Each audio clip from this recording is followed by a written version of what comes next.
High, কেমন আছো তোমরা সবাই? আশা করি খুব ভালো আছো। আমিও খুব ভালো আছি। তাই আজকের আবারও এসে গেলাম নতুন একটা রেসিপি নিয়ে, ধাবা স্টাইল মেথি শাকের রেসিপি।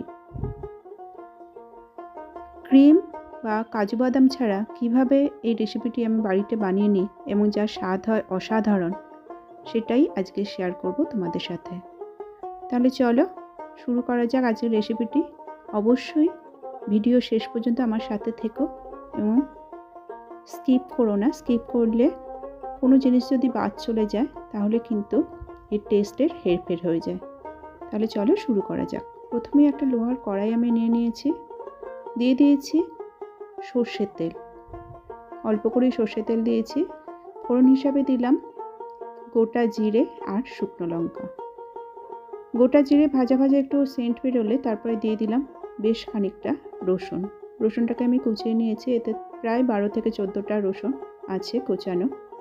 রসুন ভাজাটা একটা সেন্ট বেরোবার পরে আমি দিয়ে দিচ্ছি একটা মাঝারি সাইজের পেঁয়াজ।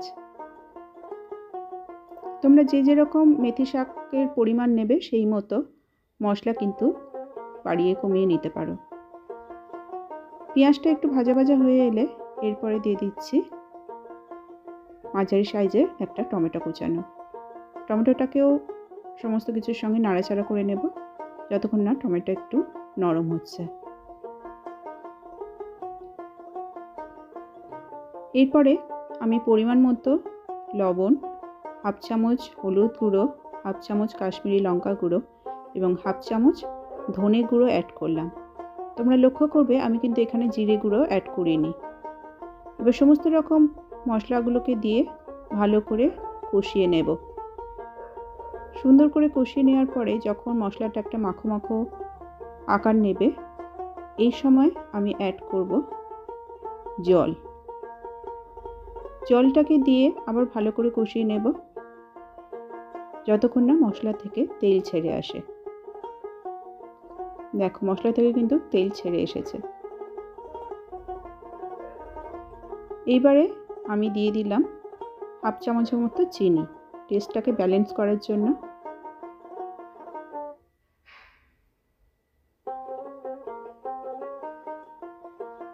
এরপরে অ্যাড করছি কুচানো মেথি শাক।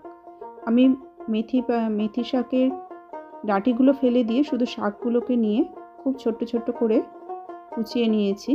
তার আগে অবশ্যই ভালো করে ধুয়ে নিতে হবে শাকটাকে।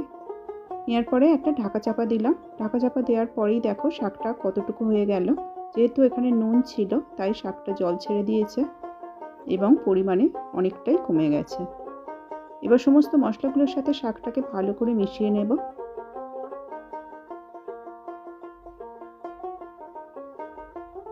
ভালো করে মশলাগুলো মিশিয়ে আরেকটু কষানোর জন্য ঢাকা চাপা দেব।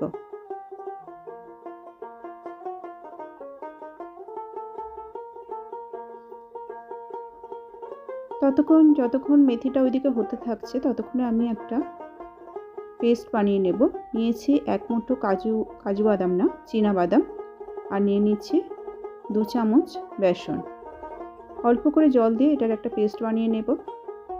খুব বেশি মিহি করার দরকার নেই, একটু ক্রাঞ্চি থাকলে মানে বাদামগুলো মুখে পড়লে ভালো লাগে খেতে। তবে তোমাদের যদি সেটা পছন্দ না হয় তাহলে একদম পেস্ট করে নেবে। আবার ঢাকা চাপাটা খুলে উপর থেকে পেস্টটা আমি দিয়ে দিলাম মেথির মধ্যে। এবার মেথি শাকের সাথে পেস্টটাকে ভালো করে নাড়িয়ে চাড়িয়ে মিশিয়ে নেব।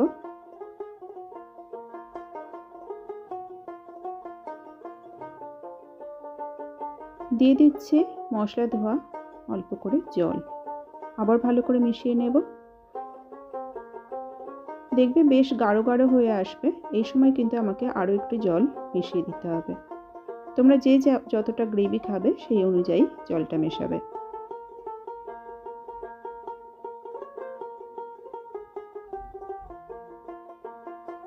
এবার এটাকে ঢাকা চাপা দিয়ে আবার একটু ফুটিয়ে নেব।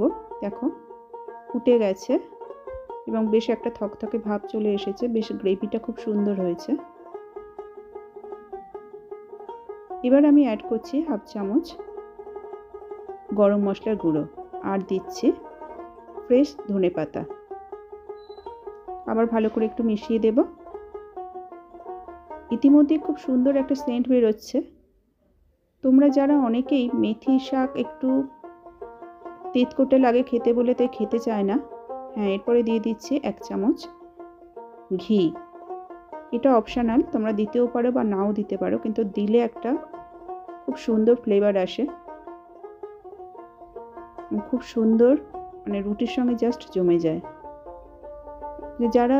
যেসব বাচ্চারা বা বড়রা মেথি শাক খেতে চায় না একটু তেতো তেতো লাগে বলে, এইভাবে বানিয়ে দেখো, কোনো রকমভাবে কোনো তেতো ভাব থাকে না এবং অসম্ভব সুন্দর একটা টেস্ট হয়।